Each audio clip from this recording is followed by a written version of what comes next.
পরকীয়া, যার জের ধরে গতদিন মায়ের পরকীয়ার কারণে দুটি ফুটফুটে সন্তান, এই দুটি সন্তানকে বিষ পান করিয়ে নিজে বিষ পান করিয়ে আত্মহত্যা করেছে। এটা সমাজের অবক্ষয়, এটা সমাজের জন্য ভালো নয়, এটা সমাজের জন্য কোনো দিক থেকে ভালো নয়। প্রত্যেকটি সংসার,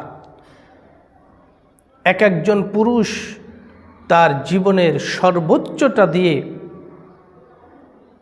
সে তাদেরকে সুখী করার চেষ্টা করে, কিন্তু সেই স্ত্রী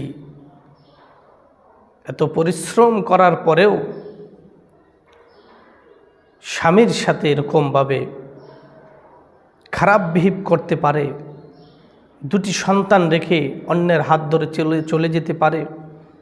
এই মহিলার কারণে আজকে 3টি লাশ পড়তে হলো।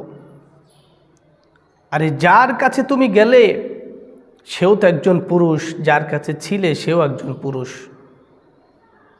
পার্থক্য কি আছে? কিন্তু তুমি যে তার হাত ছেড়ে তার হাত ধরলে, নিজের স্বামীর হাতটা ছেড়ে দিয়ে দুটি সন্তান রেখে অন্য পুরুষের হাত ধরলে, পরকীয়া করে চলে গেলে, এর বিনিময়ে কি পেল? সমাজ কি পেল? তোমার পরিবার কি পেল? পরিবার 3টি লাশ পেল, সমাজ একটি ঘৃণা পেল। সারা জীবনের মতো তুমি তোমার জীবনকে ধ্বংস করলে, নিজের স্বামী হারালে, সন্তানদেরকে হারালে, যেখানে গেছো সেখানেও তো তুমি ওখানে আর থাকতে পারবে না, কারণ এই মৃত্যুর দায়ে তোমাকে তো জেল হাজতে থাকতে হবে, তোমার তো ফাঁসির কাষ্টে দাঁড়াতে হবে। তাহলে তুমি সুখটা পেলে কোথায়? এজন্য এই সমাজের সবচেয়ে মারাত্মক ব্যাধি রোগ এখন দাঁড়িয়েছে পরকীয়া। প্রত্যেকটি ফ্যামিলিতে যদি এরকম ঘটতে থাকে, তাহলে একটা সময় এই সমাজ নষ্ট হয়ে পরিণত হবে, নষ্ট হয়ে যাবে। সমস্ত মানুষগুলো নিজের আত্মীয় স্বজন তাদের কাছে তুচ্ছতাচ্ছিল্য হবে, এবং স্ত্রীর কাছ থেকে যে বিশ্বাসটুকু ছিল সে বিশ্বাস উঠে যাবে। শুধু স্ত্রীর বেলায় নয়, অনেক পুরুষ আছে, তারাও এই পরকীয়া করার কারণে অনেক বোনদেরও জীবন শেষ হয়ে যায়। এই জন্য এই সমাজের ভিতরে এই পরকীয়া নামক ভাইরাস থেকে আমাদের হেফাজত থাকতে হবে। আল্লাহ তাআলা আপনার জন্য একজন স্বামী নিযুক্ত করেছেন, একজন পুরুষ নিযুক্ত করেছেন। আপনি সুস্থ থাকুন, এক পুরুষে সন্তুষ্ট থাকুন।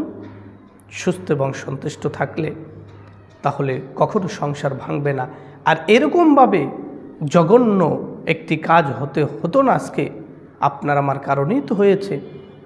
যেই মহিলা সন্তান দুটি স্বামীকে রেখে চলে গেল, আজ সেই মহিলার কারণে 3টি লাশ। কে জবাব দেবে? কি জবাব দেওয়ার আছে? তার কাছেও যদি জবাব চাওয়া হয়, তাহলে সে কি জবাব দিতে পারবে? সম্ভব না, সেও পারবে না। এজন্য আসুন, এই সমাজ থেকে এ ধরনের বেহায়াপনা, নির্লজ্জতা,